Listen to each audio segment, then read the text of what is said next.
Welcome to RTV. నేను మీ journalist Manoj. నేను Sachin. So overall గా 5 రాష్ట్రాల ఎన్నికలు, ఉత్కంఠభరితమైన ఎన్నికలు. దేశం మొత్తం కూడా 5 రాష్ట్రాల్లో ఏం జరిగింది?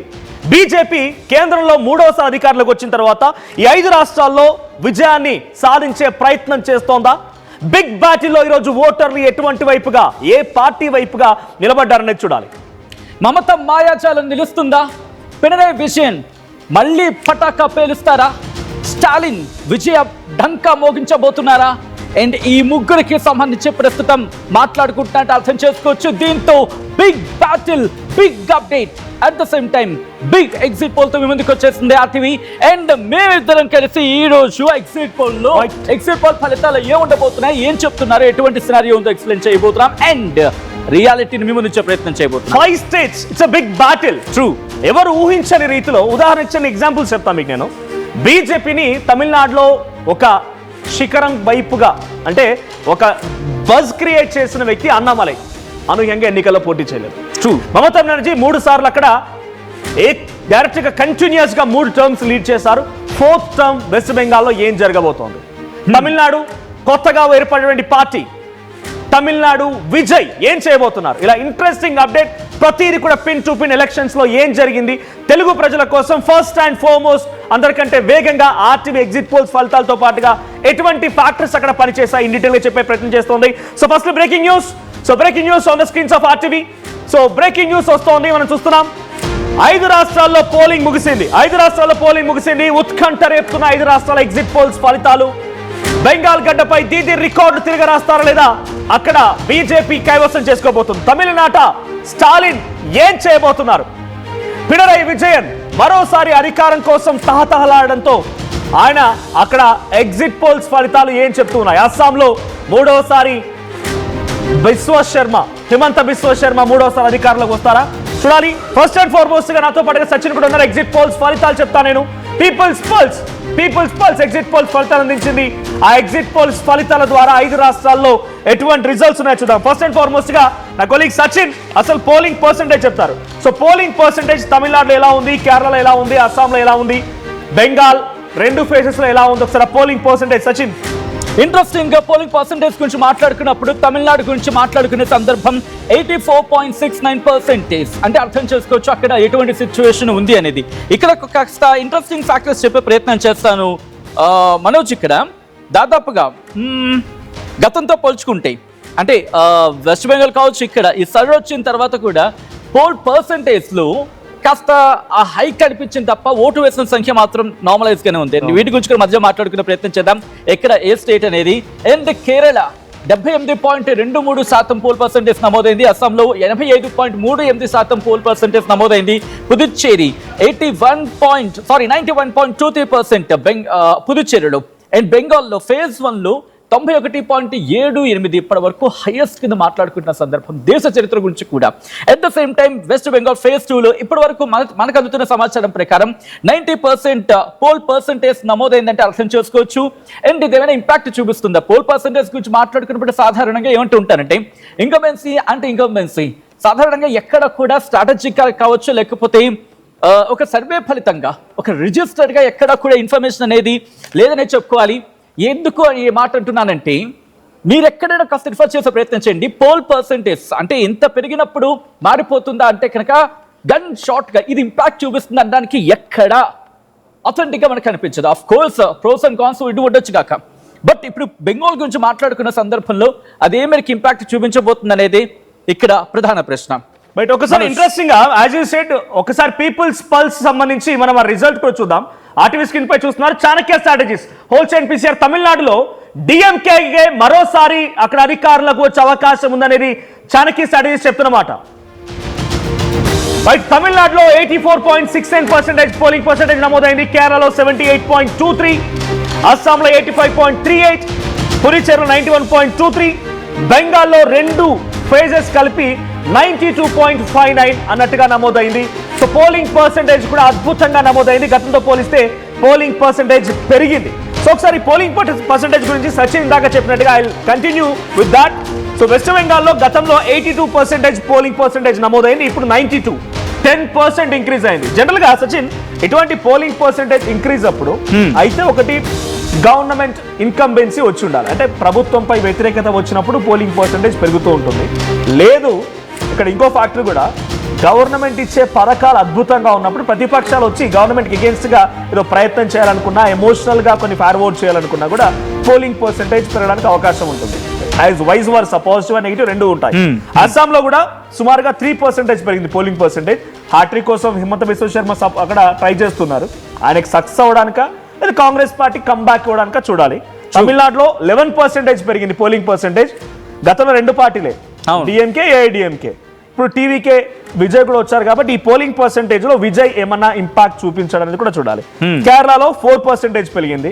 సో యాంటీ ఇన్కంబెన్సీ కావచ్చు, అది గవర్నమెంట్ అవకాశం ఉంది. సో పోలింగ్ పర్సంటేజ్ ఇలా ఉన్నాయి. సో ఇట్స్ సచిన్ చెప్పినట్టుగా డ్రాస్టిక్ బిగ్గెస్ట్ థింగ్ ఏంటంటే ఇప్పటి వరకు ఏ రాష్ట్రంలో కూడా ఈ స్థాయిలో ఏ రాష్ట్రంలో కూడా పోలింగ్ పర్సంటేజ్ నమోదైన దాఖలలో అది వెస్ట్ బెంగాల్ నమోదైంది. 92.59% యాజ్ ఆఫ్ నౌ. రెండు ఫేజులు కలిపి 92% పోలింగ్ పర్సంటేజ్ నమోదైంది. సో ఇది బిగ్గెస్ట్ థింగ్ అని చెప్పాలి. So firstly and People's Pulse. So ఇందాక చెప్పినట్టుగా Chanakya Strategies, People's Pulse, India Today, Axis India, రకరకాలుగా అద్భుతమైనటువంటి ఎగ్జిట్ పోల్స్ ఫలితాలు వస్తూ ఉన్నాయి. So minute to minute exit polls ఫలితాలు ఇవ్వడంతో పాటుగా కీన్ అబ్జర్వేషన్ చేసిన తర్వాత వాళ్ళకి కలిసి వచ్చిన అంశాలేంటి, నెగిటివ్ అయిన అంశాలేంటి ఇంటిలో చెప్పుకుందాం. ఒకసారి ఒక ఎగ్జిట్ పోల్స్ ఫలితాన్ని ఇస్తాను. PCR ready? ఎగ్జిట్ పోల్ ఫలితం ఫస్ట్ గా People's Strategy. Just People's Pulse వచ్చింది, ఒకసారి హోల్డ్ చేయండి. పీపుల్స్ పల్స్ డిఎంకే గెలవబోతుందని ఇచ్చింది. చాణక్య స్ట్రాటజీస్ కూడా తమిళనాడులో డిఎంకే పై చేసి సాధించబోతుందని ఇచ్చింది. టీవీకే కొత్తగా ఏర్పాటు చేసిన పార్టీ తమిళనాట టీవీకే అనేటువంటి పార్టీతో కొత్తగా వచ్చినటువంటి విజయ్ కి 21 స్థానాలు ఇచ్చింది. మీరు చూస్తున్నారు పీపుల్స్ పల్స్ లో అటు తమిళనాడుకు వచ్చినటువంటి రిజల్ట్స్ లో ఎటు చూసినా పెద్దగా చేంజెస్ ఏమి లేవు, నార్మల్ గా మోడరేట్ గా ఉన్నాయి. సో టీవీకే 21 సీట్లు, కానీ విజయ్ మాత్రం డిఎంకే అన్నట్టు కనబడుతోంది. Sachin what you say? ఇక్కడ టీవీకే ప్రభావం ఏ మాత్రం లేదు, 21 సీట్ల వరకు మాత్రమే. కానీ విజయ్ సపోర్ట్ చేయకపోయినా మ్యాజిక్ ఫిగర్ తో డైరెక్ట్ గా ఆయన బయటపడే అవకాశం ఉంది. ఏఐడిఎంకే పెద్దగా స్కోప్ ఏం దొరకలేదు. ఇక్కడ మళ్ళీ రెండోసారి కూడా స్టాలిన్ గవర్నమెంట్ ఏర్పాటు చేయబోతుంది. అంటే ఇక్కడ BJP failure and TVK entry ఇవ్వడం ఏదైనా ప్రభావం చూపించిందా బీజేపీకి? ఇక్కడ ఎస్, దీని గురించి మాట్లాడుకునే ప్రయత్నం చేద్దాం. But before that breaking news is coming here on the screens of RTV. Here it is exit polls కి సంబంధించి 5 రాష్ట్రాల ఫలితాలపై పీపుల్ పల్స్ సంచలన సర్వే చెప్పింది. కేరళలో ఈసారి పినరయికి షాక్ తప్పదంటూ సర్వేస్ చెప్పుకొచ్చింది. కాంగ్రెస్ కూటమికి 75 నుంచి 85 సీట్లు దక్కుతాయంటోంది. ఎల్డీఎఫ్ కి 55 నుంచి 65 సీట్లు వచ్చే అవకాశం ఉందంటోంది. అండ్ కేరళలో బీజేపీ ఖాతా తెరవడం కష్టమే అంటోంది. తమిళనాడులో మరోసారి డిఎంకేకి పట్టం కట్టింది సర్వే. మరోసారి ప్రతిపక్షంకి డిఎంకే పరిమితమయ్యే అవకాశం ఉంది. విజయ్ పార్టీకి 15 లోపు స్థానాలు దక్కే అవకాశం ఉందంటూ అంచనాలున్నాయి. కేరళలో ఈసారి యూడీఎఫ్ కు పట్టం కడతారంటూ సర్వే చెబుతూ ఉంది. పినరయికి హ్యాట్రిక్ మిస్ అయ్యే అవకాశం ఉంది అనేది ఇక్కడ వినిపిస్తున్న మాట. Interesting discussion and interesting developments కూడా. ఇక్కడ ఎటువంటి ఫ్యాక్టర్స్ ఉన్నాయి అనేది కూడా మనం ముందు మాట్లాడుకునే ప్రయత్నం చేయబోతున్నాం. ఎందుకు పినరయి విజయన్కి షాక్ తప్పే అవకాశం ఉంది, కాంగ్రెస్ కు ఎందుకు దక్కచ్చు, at the same time LDF కు 55 నుంచి 65 ఎందుకు వచ్చే అవకాశం ఉంది, కేరళలో బీజేపీ ఖాతా తెరవడం కష్టమంటూ సర్వేలు ఎందుకు చెప్తున్నాయి, తమిళనాడులో ఏం జరగబోతోంది, తమిళనాడులో పట్టం కాడుతుంది మళ్ళీ డిఎంకే అనేది ఎందుకు వినిపిస్తుంది. ఇక్కడ ఇందాకలా మనోజ్ అన్నట్టుగా టీవీకే ఫ్యాక్టర్ ఏ మేరకు ఉండబోతోంది, టీవీకే ఫ్యాక్టర్ ఏమాత్రం ప్రభావితం చేయబోతోంది, అండ్ టీవీకే కనుక కింగ్ మేకర్ అయ్యే అవకాశం ఉందా, కింగ్ అయ్యే అవకాశం ఉందా, లేకపోతే కింగ్ బ్రేకర్ అయ్యే అవకాశం ఉందా, దీని గురించి మాట్లాడుకుంటున్న సందర్భం. అన్ని క్యాలిక్యులేషన్స్, పర్ముటేషన్స్ అండ్ కాంబినేషన్స్ గురించి ఇక్కడ మాట్లాడుకున్న సందర్భం. ఇందాక తను అడిగినట్టుగా 21 సీట్స్ వరకు ఇంపాక్ట్ చూపించే అవకాశం ఉందా అంటే కనుక ఎస్, టీవీకేకి ఉంది. టీవీకే ఇంపాక్ట్ ఏ మేరకు ఉండబోతుందంటే మరీ ముఖ్యంగా ఈ కొన్ని స్థానాల మీద ప్రభావం అంటే డిఎంకేకి ఏఐఏడిఎంకే కావచ్చు, లేకపోతే డిఎంకేకి మధ్య ఎక్కడైతే టఫ్ వార్ ఉందో అక్కడ ఎక్కడైనా ఏఐఏడిఎంకేకు ఓట్లు వెళతాయనుకున్న సందర్భంలో అక్కడ బ్రేక్ చేసే అవకాశం ఉందనేది ఒక వాదన. అట్ ద సేమ్ టైం డిఎంకేకి సంబంధించి మాట్లాడుకున్న సందర్భం, డిఎంకే ఆల్రెడీ ఒక్కసారికి టీవీకే గురించి మాట్లాడుకున్నప్పుడు తమిళ వేటిగా మనం చెప్పి మాట్లాడుకుంటున్నాం కదా, విజయ్ ఫ్యాక్టర్ ఎప్పుడైతే డిఎంకేకి వెళ్తారని చెప్పి చర్చ జరిగిందో, ఓకే ఎలాగైనా డిఎంకేకి వెళ్తారు కదా అని చెప్పి ఈ కొన్ని సీట్లు ఇటు సైడ్ పడ్డాయని చెప్పి, బట్ ఏఐడిఎంకేకి ప్రధానంగా ఇక్కడ మైనస్ గా కనిపిస్తున్న పాయింట్ ఏఐడిఎంకేని. ఎందుకంటే పన్నీర్ సెల్వం ఇక్కడ ఫ్యాక్టర్. పన్నీర్ సెల్వం అనే వ్యక్తి కూటమి గురించి మాట్లాడుకున్న సందర్భం కావచ్చు, లేకపోతే ఇటువంటి పరిణామాలు. సో ఎగ్జిట్ పోల్స్ ఫలితాలు, తమిళనాడుకి సంబంధించి ఎగ్జిట్ పోల్స్ ఫలితాలు మీరు చూస్తున్నారు. పీపుల్స్ పల్స్ ఇచ్చినటువంటి ఈ ఫలితాల్లో డిఎంకే 125 to 145, ఇక్కడ ఓవరాల్ సీట్స్ వచ్చేసి 234, 118 మ్యాజిక్ ఫిగర్, 118 స్థానాలు వస్తే వాళ్ళు అక్కడ ప్రభుత్వాన్ని ఏర్పాటు చేయొచ్చు. క్రిస్టల్ క్లియర్ మెజారిటీతో డిఎంకే అంటే స్టాలిన్ మళ్ళీ ప్రభుత్వాన్ని ఏర్పాటు చేయబోతున్నారు. బీజేపీ మంత్రం, ఏఐడిఎంకే పొత్తు ఏమి కూడా కలిసి రాలేరు. కాంగ్రెస్ పార్టీ, డిఎంకే రెండు కలిసి ఇక్కడ బరిలో ఉన్నాయి. సో డిఎంకే మళ్ళీ తమిళ ప్రజలంతా కూడా ద్రవిడియన్స్ అంటూ ఉంటారు. సో మీ సిద్ధాంతాలు మాకు పనిచేయవు, మీ హిందీ లాంగ్వేజ్ మాకొద్దు, మీ యొక్క ప్రభుత్వం మాకొద్దు, మీ ఇక్కడ పాలన వద్దన్నట్టుగా బీజేపీని, ఏఐడిఎంకేని రెండు కలిపి పక్కన పెట్టినట్టు కనబడుతోంది as per People's Pulse. So ఇంకొక ఫలితం కూడా పీపుల్స్ పల్స్ రిజల్ట్స్ మనం చూస్తున్నాం. టీవీకే విజయ్ కేవలం 24 మాత్రమే. విజయ్ 24 వరకు మాత్రం, 18-24. సో అప్రాక్స్ 20 వరకు ఉండే అవకాశం ఉంది. సో అటు ఏఐడిఎంకే 65-80, అదర్స్ 2-6. ఒకవేళ డిఎంకే కలిసినా కూడా, టీవీకే అండ్ ఏఐడిఎంకే కలిసినా, ఇండిపెండెన్స్ కలిసిన బీజేపీ స్ట్రాటజీ మనకు తెలిసిందే.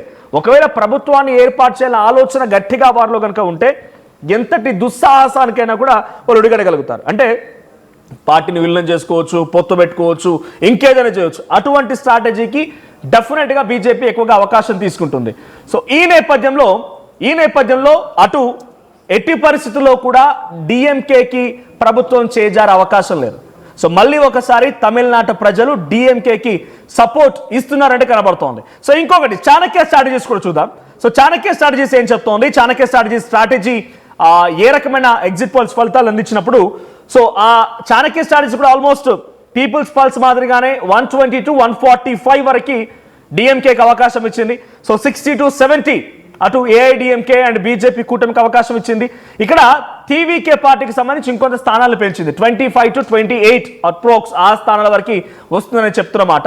ఇక ఇండిపెండెంట్లు ఒకరు లేదా ఇద్దరు వరకు అవకాశం ఉంది. సో విజయ్ ఏ మాత్రం ప్రభావం చూపించలేకపోయాడు. విజయ్ ఇక్కడ బీజేపీతో తర్వాత కలిసినా కూడా ప్రభుత్వాన్ని ఏర్పాటు చేసే అవకాశం లేదు.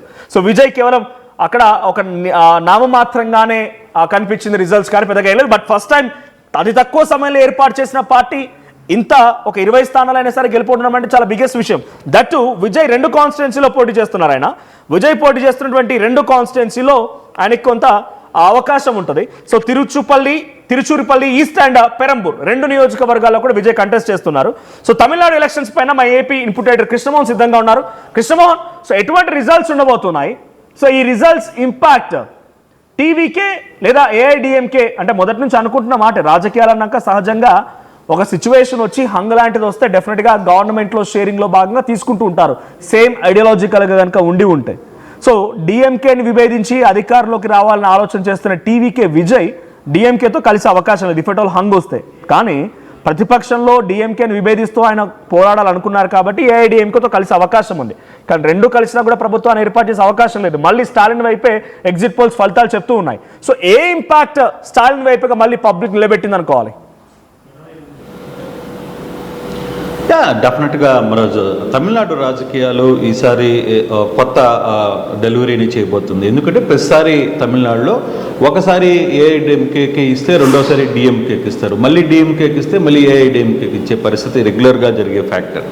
అయితే ఏఐడిఎంకే వరుసగా జయలలిత నాయకత్వంలో 2 సార్లు గెలిచిన తర్వాత, ప్రభుత్వం మళ్ళీ మారిన తర్వాత, డిఎంకే ప్రభుత్వం ఏర్పడిన తర్వాత ఈసారి ఎన్నికల్లో కూడా డిఎంకేనే తిరిగి తన స్థానాన్ని నిలబెట్టుకునే ప్రయత్నం చేస్తోంది, రాబోతుంది అనేది ఎగ్జిట్ పోల్స్ వస్తున్న సమాచారం మనం. సో దీనికి చాలా ఫ్యాక్టర్స్ అయితే కనపడుతున్నాయి. ఎందుకంటే ఒకవైపు టీవీకే పార్టీ విజయ్ లాంటి వ్యక్తులు వచ్చిన తర్వాత ఇది చాలా పెద్ద ప్రమాదంలో డిఎంకే పడిపోతుంది, అది చీల్చి ఓట్లు చేయలే ప్రసక్తి ఉండబోతుంది అనే కూడా కొంత చర్చ అయితే జరిగింది. కానీ లాజిక్గా మనం కానీ చూసుకుంటే తమిళనాడులో కూడా ఇటీవల 66 లక్షల ఓట్లు కొంత తొలగించబడిన పరిస్థితి కూడా కొంత కనబడుతుంది. దాదాపుగా ఇంచుమించుగా 50 నుంచి 20 లక్షలు కొన్ని ఓట్లు తొలగించారు ఇటీవల జరిగిన పరిణామాలు. తర్వాత ఓట్ షేర్ కూడా చూసుకుంటే నిన్న మొన్నటి దాకా చూసుకుంటే 87% దాకా 83% నుంచి 85 దాకా పెరిగిన పరిస్థితి కూడా మనం చూసాం. అంటే చాలా పెద్ద శాతంలో ఓటర్లు అందరూ వచ్చిన పరిస్థితి.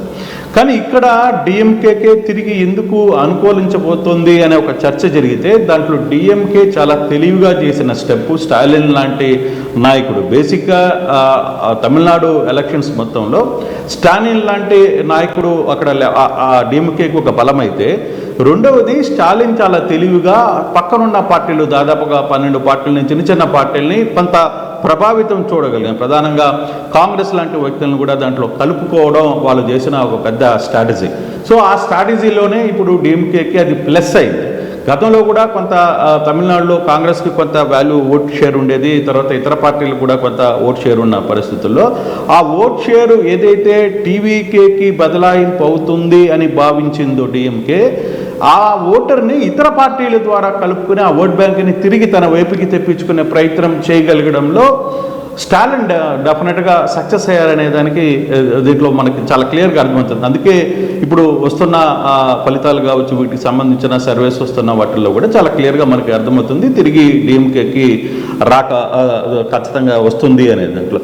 ఇక ఏఐడిఎంకేకి అందులో ఇంకొకటి స్టాలిన్ చేసిన ఒక నినాదం, దక్షిణ భారతదేశాల మీద ఢిల్లీ పెత్తనం ఏదైతే జరుగుతుందో దాన్ని ఖండిస్తామని చెప్పి స్టాలిన్ ఎత్తుకున్న నినాదం, ఇది నమ్మ తమిళనాడు అన్న ఒక నినాదాన్ని తీసుకోవడం, ఏదైతే మమతా బంగ్లాలో తీసుకుందో, కలకత్తాలో తీసుకుందో, అదేవిధంగా ఇక్కడ కూడా స్టాలిన్ ఆ నినాదాన్ని తీసుకోవడం కూడా ఒక స్థానికులకి అది ఒక బలమైన ఇది అయితే చేసుకుంది. బయట వారి పెత్తనం ఇక్కడికి వద్దు, బయట వాళ్ళ దగ్గర నుంచి తీసుకుంటే, ఒకవేళ మీరు ఏఐడిఎంకేకి తీసుకున్నా లేకపోతే ఇంకోటితో కలిసినా తిరిగి పెత్తనం అంతా కూడా బీజేపీ చేతిలోకి వెళ్ళిపోద్ది, మన దక్షిణ ప్రాంతాలకు సంబంధించిన వ్యక్తుల మీద వాళ్ళు ఉత్తరాది ఆధిపత్యం జరగబోతుంది అనేది చాలా క్లియర్గా వాళ్ళు చెప్పిన ప్రయత్నం చేయబోయారు. సో అక్కడ కొంత స్టాలిన్ సక్సెస్ఫుల్ గా చేయగలిగారు అనేది అందులో సంబంధించి కూడా అమ్మ అనేటువంటి పేరుతో ఒక రాజకీయ నాయకురాలుగా చిరస్మరణీయంగా మిగిలిన వ్యక్తి జయలలిత. ఆ తర్వాత పర్ఫెక్ట్ లీడర్షిప్ లేకనే కొన్ని రోజుల పాటుగా పార్టీ పక్కన పెట్టడం కనబడింది. కానీ ఇప్పుడు పళనిస్వామి ఉన్నారు, తర్వాత బీజేపీ తోడైంది, బీజేపీ నాయకత్వం కూడా ఏఐడిఎంకే కోసం చాలా విస్తృతంగా ప్రచారంలో ఉంది. సో స్టాలిన్ పైన లోకల్గా కూడా వ్యతిరేకత ఉందనే రకంగా టీవీకే విజయ్ కూడా బయటకు వచ్చారంటే యాంటీ ఇన్కంబెన్సీ కనిపించింది. కానీ యాంటీ ఇన్కంబెన్సీ బీజేపీకి ఓటు వేయడానికి నిరాకరించింది అనుకోవాలా, లేదు స్టాలిన్ మళ్ళీ పబ్లిక్ని కన్విన్స్ చేశారనుకోవాలా? డెఫినెట్గా ఈ విషయంలో మీరు చెప్పిన పాయింట్లో ఒక కీలకమైన అంశం కూడా ఉంది. ఏఐడిఎంకే అమ్మ రాజకీయ పార్టీగా వెలువడిచిన తర్వాత గ్రామ స్థాయి నుంచి కూడా వాళ్ళు కూడా ఒక బలమైన పట్టు ఉంది. ప్రధానంగా ఉత్తర తమిళనాడు తర్వాత దక్షిణ తమిళనాడు కొన్ని ప్రాంతాల్లో చాలా బలమైన పట్టు ఏఐడిఎంకే కూడా ఉంది. కాకపోతే ఇక్కడ జరిగిన ఒక చిన్న పొరపాటు పార్టీలో అంతర్గతంగా జరిగిన, ఓకే పళనిస్వామి ఉండొచ్చు, కానీ ఇక్కడ పన్నీర్ సెల్వం తర్వాత శశికళ తర్వాత దినకర్ లాంటి వ్యక్తులు అక్కడ జయలలిత బతుకున్నప్పుడు కూడా వాళ్ళు కూడా ఒక బలమైన శక్తిగా బ్యాక్ ఎండ్లో ఆహారాలు నడిపే శక్తిగా చేసేవాళ్ళు, వాళ్ళు కొంత స్ట్రాటజీస్ నడిపే ప్రయత్నం చేసేవాళ్ళు. అయితే ఎప్పుడైతే పన్నీర్ సెల్వం ఇప్పుడు వీళ్ళందరూ లేకపోవడం, వాళ్ళందరూ కూడా తిరిగి డిఎంకేకి వెళ్ళిపోవడం, అంటే స్టాలిన్ వైపుకు తిరగడం, అంటే పన్నీర్ సెల్వం నేరుగా స్టాలిన్ వైపుకి వెళ్ళిపోయి ఆయన ఒక పార్టీ పెట్టుకోవడం, తర్వాత టీవీకి ఒక పార్టీ పెట్టుకుని అది కూడా వాళ్ళతో కలవడం, ఇవన్నీ కొంత చర్చాగోష్ఠి జరిగిన నేపథ్యంలో అందుకే నేను ఇందాక కూడా చెప్తున్నాను, డిఎంకే స్టాలిన్ చేసిన ఈ 14 పార్టీల సమ్మేళనం ఏదైతే ఉందో 14 పార్టీలతో కలిసి ఒక కూటమిగా ఏర్పడ్డారో అక్కడ ఆయన సక్సెస్ కాగలిగారు. ఏదైతే వ్యతిరేకత ఉందో డెఫినెట్గా డిఎంకే మీద కూడా చాలా వ్యతిరేకత ఉంది. ప్రధానంగా రౌడిజం పెరిగిపోయింది, తర్వాత వాళ్ళు అనుకున్న దగ్గరే ఆహారం వాళ్ళు అనుకున్నదే చెయ్యాలి, అక్కడ నోరు విప్పడానికి కూడా లేని పరిస్థితుల్లో స్టాలిన్ వ్యవహరిస్తున్నాడు అని కూడా కొంత చర్చ జరిగినప్పటికీ కూడా ఆ యాంటీ ఇన్కంబెన్సీని పూర్తిగా ఏఐడిఎంకే కావచ్చు లేకపోతే వీళ్ళు పంచుకోవడంలో అక్కడ తేడా వచ్చేసింది. ఆ యాంటీ ఇన్కంబెన్సీ యువత మొత్తం కూడా దాదాపుగా ఇప్పుడు మనం చూస్తున్న 14-15 సీట్లు విజయ్ గెలవబోతున్నారు టీవీకే, అంటే పర్సంటేజ్ ఆఫ్ 20% ఓటు. ఆ ఫ్రెషర్ ఓటు మొత్తం కూడా యాంటీ మింగన్స్గా అయితే నిజంగా వాళ్ళందరూ కలిసి కానీ ఉంటే ఖచ్చితంగా అక్కడ గెలిచే పరిస్థితి ఉండేది. కానీ కొంత విజయ్ మేలు చేస్తున్నాడు డిఎంకేకి. ఆ యాంటీ మింగన్స్ని రెండుగా చీల్చారు. ఏఎంకి ఒక పార్టీకి వెళ్ళిపోతుంది, రెండవది టీవీకేకి కొంత పార్టీ చీలే పరిస్థితి వచ్చింది. ఈ రెండు చీలకల వల్ల కొంత చర్చ డిఎంకేకి లాభం జరగబోతుంది అనేది చాలా స్పష్టంగా మనకి అర్థమవుతున్న పరిస్థితి. దీంట్లో టీవీకేకి ఏదైతే విజయ్కి కొంత మైనస్ ఏముందంటే ఓట్లని చీల్చడంలో డిఎంకేకి ఆయన లాభం చేకూర్చే ప్రయత్నం చేస్తున్నారు తప్పితే పార్టీకి అక్కడ సేమ్ పార్టీకి క్యాడర్ లేకపోవడం, క్యాడర్ అంటే కింద స్థాయిలో గ్రామ స్థాయిలో ఒక బలమైన క్యాడర్ని నిర్మాణించుకోవడంలో ఆయన ఫెయిలియర్. కారణం కూడా ఏంటంటే ఆయన కూడా చాలా తక్కువ టైం ఉంది, చాలా ఇమ్మీడియట్గా ఆయన అనౌన్స్మెంట్ చేయడం, వెంటనే ఒక 6 నెలల్లో పార్టీ మీద ప్రచారాలకు రావడం, మధ్యలో జరిగిన 2-3 సంఘటనలు, ఆ ర్యాలీలో కొంతమంది చనిపోవడం, ఇవన్నీ కూడా కొంత డిస్టర్బెన్స్ అయినాయి. తర్వాత ఆయన ఫ్యామిలీ పర్సనల్ ఇష్యూలో కూడా కొంత డిస్టర్బెన్స్ జరిగింది. దాన్ని కూడా మా డిఎంకే చాలా తెలివిగా వాడుకోగలిగింది. ఎందుకంటే భార్యను విడాకులు, భార్యనే చూడలేని వాడు తమిళనాడు ప్రజలను ఏం చూస్తారని చెప్పి స్టాలిన్ ఆయన కొడుకు ఇద్దరు పదే పదే మాట్లాడిన సందర్భం కూడా మనం చూసాం. సో ఈ అన్ని ఫ్యాక్టర్స్ కొంత డిఎంకేకి పనిచేస్తారు. ఏ డిఎంకేలో ఐక్యత లేకపోవడం, వాళ్ళు సరైన దీంట్లోకి లేకపోవడం, టీవీకే ఉన్న అవకాశాన్ని సరిగ్గా వాడుకోవడంలో ఆయన ఫెయిల్ కావడం. Thank you Krishna.